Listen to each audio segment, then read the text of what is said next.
آج ہم یہاں جمع ہونے کے بجائے غزہ کے میدان میں جمع ہوا کرتے۔ صرف زبانی مذمتوں سے ہم اپنے ذمہ داری سے عہدہ برا نہیں ہو سکتے۔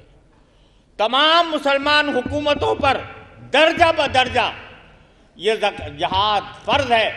آنکھوں سے اپنے سامنے 55,000 سے زائد کلمہ توحید کے ماننے والوں کو ذبح ہوتے دیکھ کر بھی اگر ان پر جہاد فرض نہ ہو، اگر پھر ان کے اسلحہ کس کام کے، ان کی فوجیں کس کام کی، اگر وہ اپنے مسلمانوں کو اس ظلم و ستم سے نجات نہ دلا سکے۔ اللہ تبارک و تعالیٰ کا ملک ہے، یہ اللہ تعالیٰ کی زمین ہے۔ ان الارض للہ یورثها من عبادہ من یشاء۔ آپ کے ارادے، آپ کے عزائم مسلمانوں کے خلاف کوئی ڈھکے چھپے نہیں ہیں۔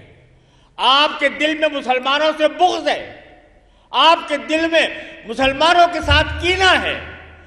آپ کسی مسلمان کی جان کو، اس کے مال کو، اس کی عزت کو کسی قدر کی نگاہ سے نہیں دیکھتے۔ آپ صرف اس شخص کی جان کو سمجھتے ہیں جس کی چمڑی گوری ہو، جو یورپ کا یا امریکہ کا باشندہ ہو، اور جن کی چمڑی گوری نہیں ہے وہ آپ کے نزدیک غلام ہیں، اور ان کے ساتھ آپ کا برتاؤ غلاموں جیسا برتاؤ ہے۔ لیکن یاد رکھو کہ غلام بھی جب اللہ تبارک و تعالیٰ ان کو طاقت دیتا ہے تو بڑے بڑے فرعونوں کا تختہ الٹ دیتے ہیں۔ کہ ہم اہل فلسطین کے ساتھ ہیں، اس میں بھی ہم نے یہ اعلان کیا تھا کہ ہم یہ سمجھتے ہیں کہ اہل فلسطین کی مدد جسمانی، مالی، جانی، ہر طرح کی مدد جس کی استطاعت میں ہو وہ اس کا فریضہ ہے۔ اس کا تقاضا تو یہ تھا کہ آج ہم یہاں جمع ہونے کے بجائے غزہ کے میدان میں جمع ہوا کرتے۔ لیکن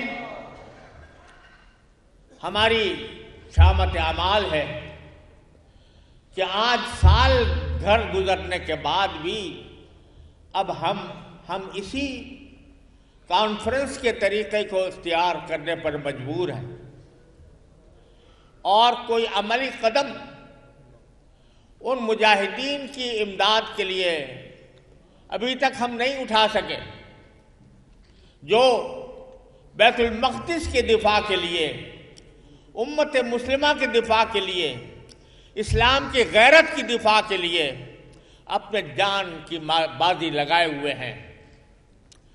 آج سے سال پہلے جب ہم جمع تھے تو اس جہاد کا آغاز تھا۔ بیچ میں ایسا وقت آیا کہ دوستوں کے بیچ میں پڑنے کے نتیجے میں جنگ بندی کا معاہدہ ہوا اور قیدیوں کے تبادلے کا معاہدہ ہوا۔ اس جنگ بندی کے معاہدے کے نتیجے میں غزہ کے بے گناہ شہریوں پر جو آفت کے پہاڑ توڑے جا رہے تھے، بمباری کی جو بارش ہو رہی تھی، وہ کچھ دیر کے لیے بند ہوئی۔ لیکن یہ وہ لوگ ہیں جن کو نہ کسی انسانی قدر کا پاس ہے، نہ کسی عقیدے کا پاس ہے، نہ کسی اخلاق کی قدر کا پاس ہے، نہ ان کو کسی معاہدے اور کسی وعدے کا احساس ہے۔ ساری دنیا کے سامنے غیر ملکی ضمانتوں کے ساتھ کیے ہوئے معاہدے کو توڑ کر آج یہ پھر دوبارہ ان معصوم بچوں پر، عورتوں پر، بوڑھوں پر، ہسپتالوں پر بمباری کر کے اس کو ملبے کا ڈھیر بنا رہے ہیں۔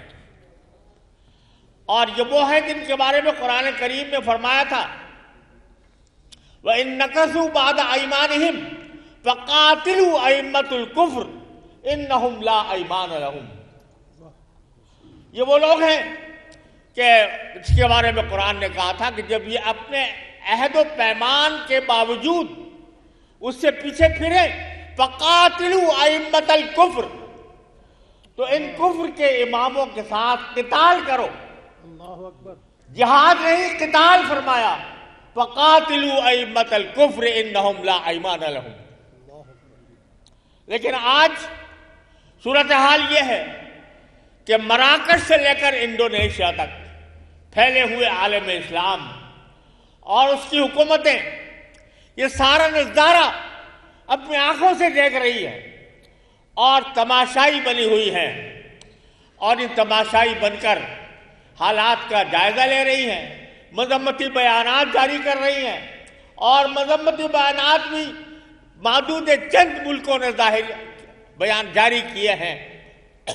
ورنہ بیشتر وہ ہے کہ جو اپنے بچوں کو ذبح ہوتا ہوا دیکھ کر، ان کو خون میں لت پت دیکھ کر ان کی حمیت نہیں جاگتی، ان کی غیرت کو کوئی چیز نہیں جگاتی، بیشتر تو وہ ہیں.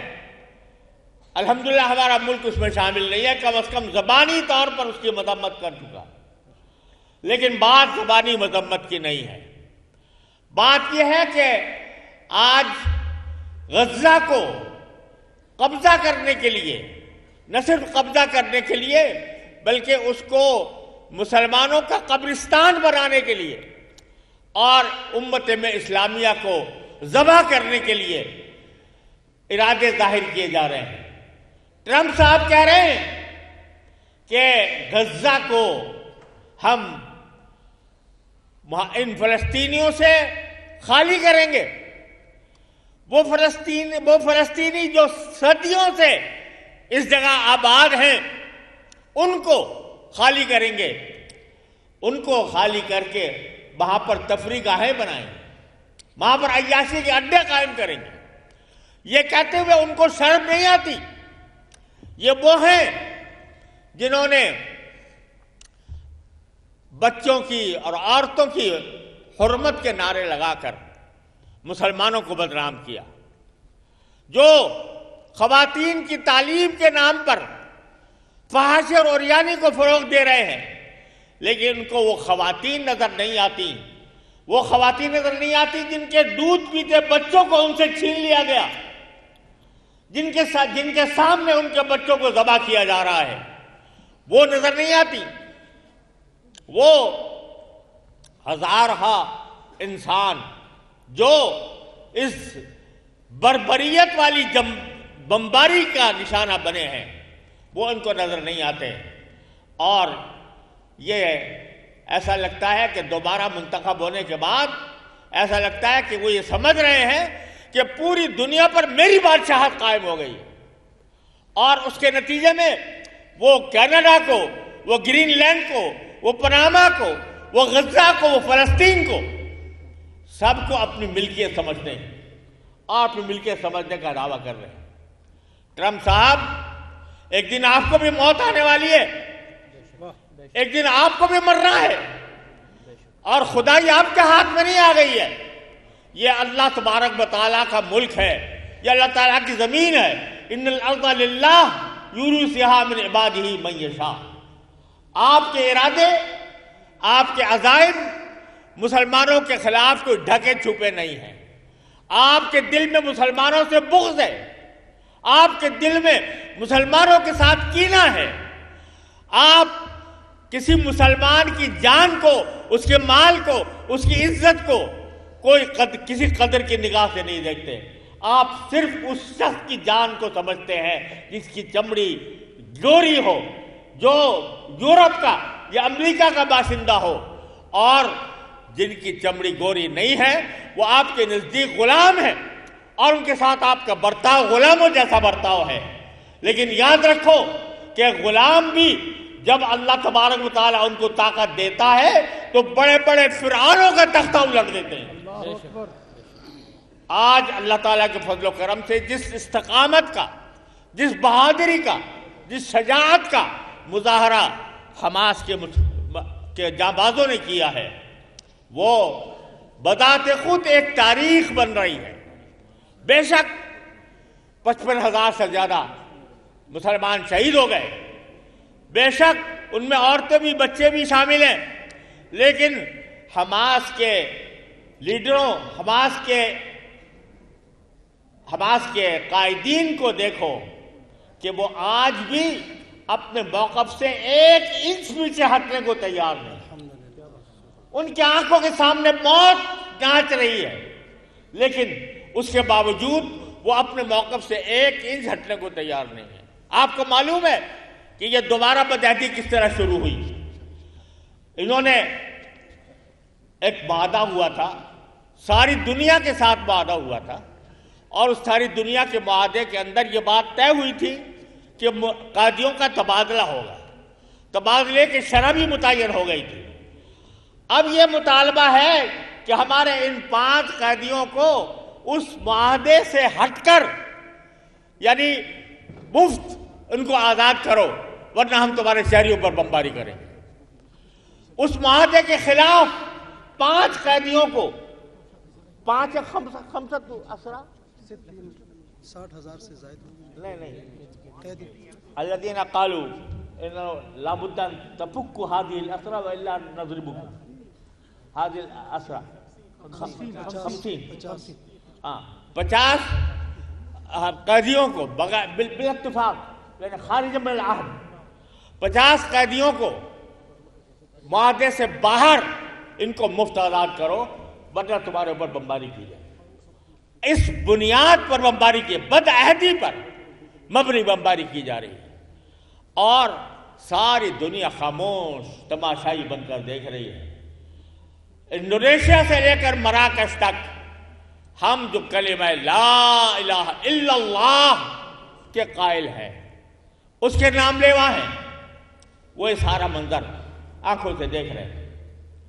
میں آج کی اس محفل میں پہلے ہی شرمندگی کا اظہار کر چکا ہوں کہ اب تک ہمارا جو کچھ جمع خرچ ہے وہ کچھ مالی مدد کی حد تک ہے، کچھ زبانی مدد کی حد تک ہے، اور ہم نے اپنی حکومتوں سے کھل کر یہ مطالبہ اب تک نہیں کیا کہ آج آپ کے اوپر جہاد فرض ہو چکا ہے۔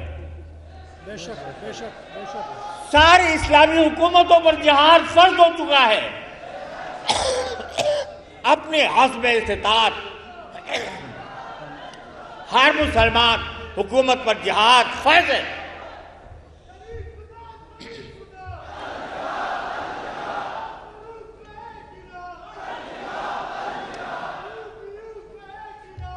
نعرہ تکبیر، تاج و تخت ختم نبوت، سبیلنا سبیلنا سبیلنا سبیلنا، نعرہ تکبیر۔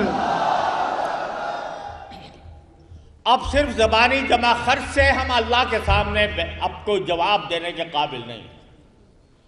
اب صرف زبانی مذمتوں سے ہم اپنے ذمہ داری سے عہدہ برا نہیں ہو سکتے۔ تمام مسلمان حکومتوں پر درجہ بدرجہ یہ جہاد فرض ہے۔ آنکھوں سے اپنے سامنے 55,000 سے زائد کلمہ توحید کے ماننے والوں کو ذبح ہوتے دیکھ کر بھی اگر ان پر جہاد فرض نہ ہو، اگر پھر ان کے اسلحہ کس کام کے، ان کی فوجیں کس کام کی، اگر وہ اپنے مسلمانوں کو اس ظلم و ستم سے نجات نہ دلا سکے۔